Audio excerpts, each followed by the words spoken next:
Hello, church. Here we are. It's June 22nd.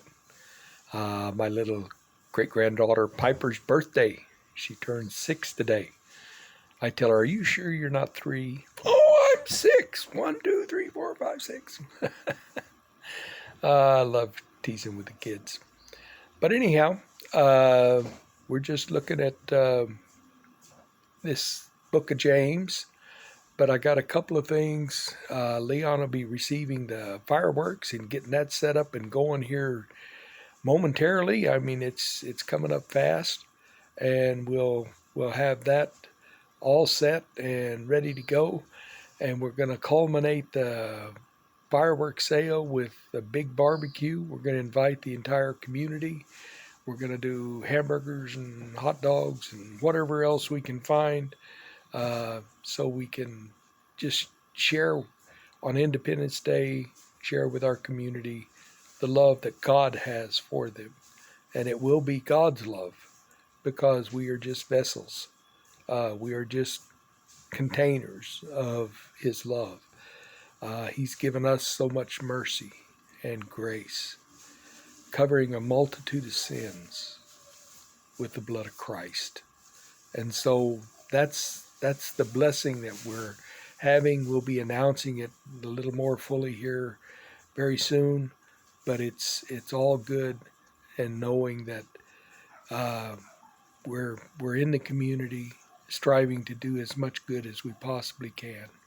So we'll carry on with that. Last week we talked about James, the first 2 or 3 verses there of James, which basically James starts the 5th chapter rebuking the ungodly rich. I mean, he lays it out on them, and he just tells them like it is. Your gold and silver, they're just corroded. Their corrosion will be a witness against you. And your cloths, your robes are moth-eaten. Your garments, they're just nothing to them, because they're temporal. There's no eternal part for them. And so we look at that and we say, wow, man, he's pretty harsh on these people. And weeping and howling, he says, and the rust will devour, corrode. Actually, the greed, the self-centeredness for wealthy that are that way. And I know there's nothing wrong with wealth. Zacchaeus learned a lot from Jesus, and there's nothing wrong with being wealthy. It's how you use the wealth you accumulate. Every good gift and perfect endowments from the Father. So it needs to be used in line with His will. In the last days, the doom is depicted as, coming, the rich that oppress the poor. And that's what this is about. The ones that oppress those who are without, those who are poor. That's the ones, and treating them that in the way that some of the rich do. That is what their problem is going to be with God. And then down in starting today for chapter 5 again, verse 4 and following, he says in 4 through 6, he says, "Indeed, the wages of the laborers who mowed your fields, which you kept back by fraud, cry out, and the cries of the reapers have reached the ears of the Lord of Sabaoth. You have lived on the earth in pleasure and luxury. You have fattened your hearts as in the day of slaughter. You have condemned, you have murdered, and the just, the poor can't resist you." Wow. You people are missing the boat. These people work, and you hold their wages back by fraud. They work hard to get that crop that brings you the money and the notoriety as you get more and more wealthy, and you cheat them out of their salaries, out of their pay. Wow. But the cry of the laborers, of the reapers, have reached the Lord. It's definitely a problem that you will have when you meet God if you don't turn this around. If you don't turn it around, you have condemned, you have even murdered the just. Often those who are without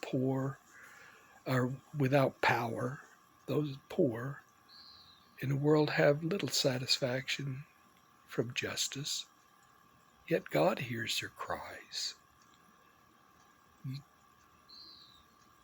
That is a shame that you're allowing that to happen. James wants them to wake up. Wake up and fly right. Well, he goes on to verse 7. He says, be patient then, brothers and sisters, until the Lord's coming. See how the farmer waits for the land to yield its valuable crop, patiently waiting for the autumn and spring rains. You too, be patient and stand firm, because the Lord's coming is near.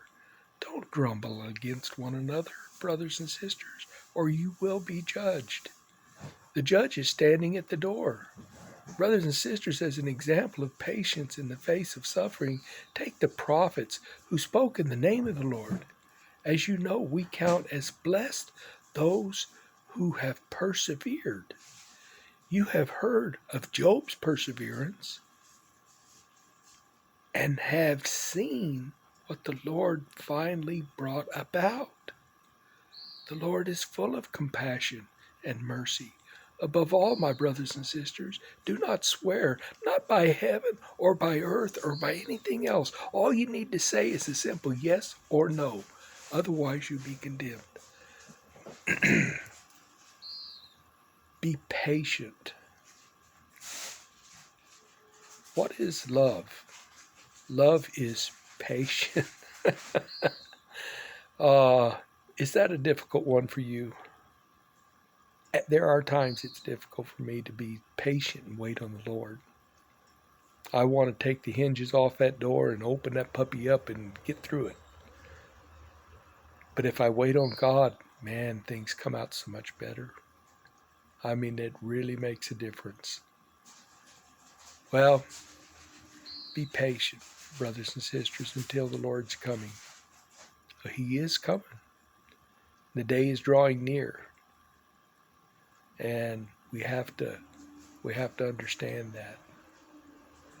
And then he gives an example. He points out one of the best examples you can think of. The farmer. The farmer. He waits for his land to yield its valuable crop. We've got farmers all around us here.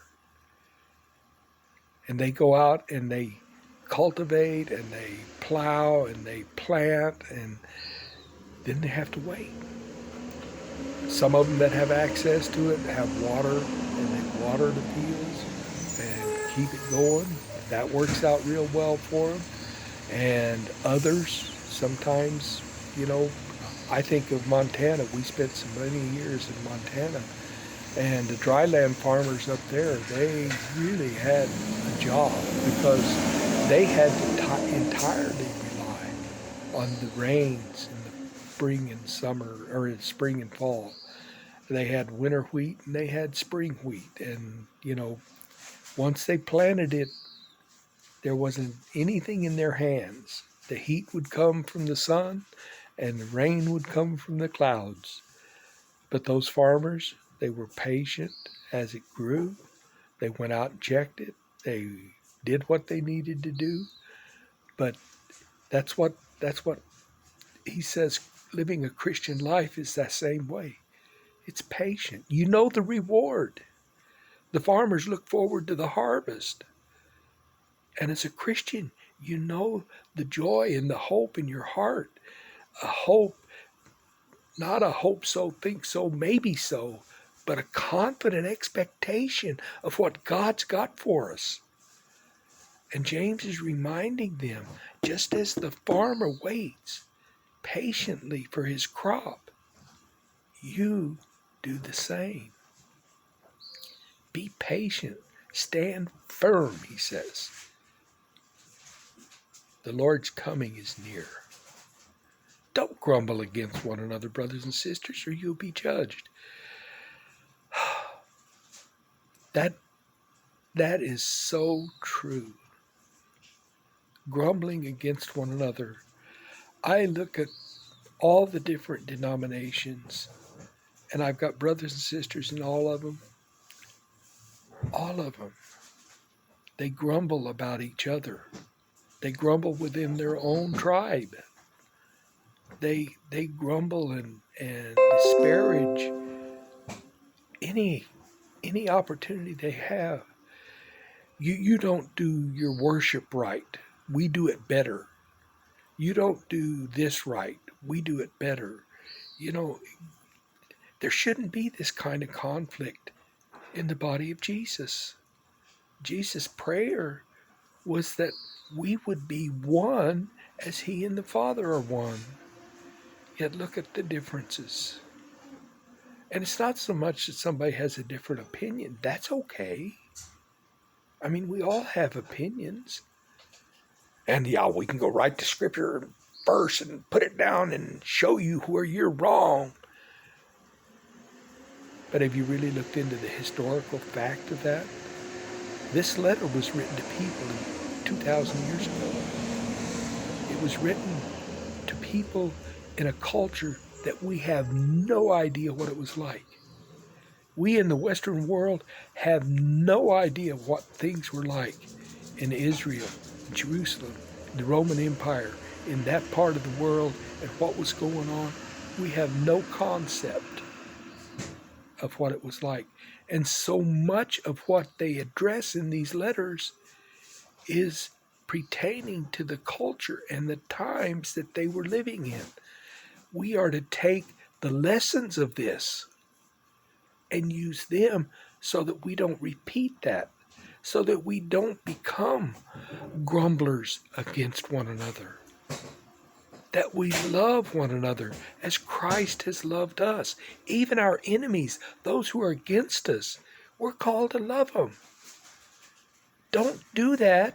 Don't grumble with one another, or you'll be judged, James says. The judge is standing at the door. He's ready. So, I mean, it's a reality. Brothers and sisters, he says in verse 10, as an example of patience in the face of suffering, take the prophets who spoke in the name of the Lord. You know the difficulties they had. Jesus even pointed out how badly many of the prophets were treated. He says, as you know, we count as blessed those who has persevered. Talking about the prophets, those who came through and continued to do the work of the Lord. To guide, let God guide them in what they were to say and where they were to go and how they were to do it. You've heard of Job's perseverance, and you have seen what the Lord finally brought about. They would be very familiar with Job. A lot of Christians today probably haven't spent much time back in the book of Job to see exactly what that man went through. It was amazing, the things that he had to go through. Yet he remained faithful. He just kept going, and he never lost faith. Did he have some problems? Yeah. I know, I always think about the verse where he says, God, why'd you even have me born? Go read Job. He gets that. He's already had everybody turn against him. He's had everything taken that he ever had. And he's just at wit's end. And he still speaks to God, though. He knows God's listening. Why did you have me born? And of course, God's got a good answer. Where were you when I hung the clouds in the sky and this, that, and the other? So Go read that sometimes. It's very, very exciting. It gives me hope when I have my days. God, why? And God says, why not? You can handle it. Your faith will bring you through. I'll bring you through. I'll carry you through. Yeah. Job's perseverance paid off because God blessed him even greater than he had ever been blessed. That's what our goal is, to receive the reward of the forgiveness and mercy of God. Wow. The Lord is full of compassion and mercy, James says. We forget that sometimes. A lot of people want to see him as the hellfire brimstone bringing the hammer down on people. Well, he is the judge, and he is righteous. And there will be a lot of problems for people that go against his will. He says, verse 12, above all, my brothers and sisters, do not swear, not by heaven or by earth or by anything else. All you need to say is a simple yes or no. Otherwise, you'll be condemned. That's pretty self-explanatory.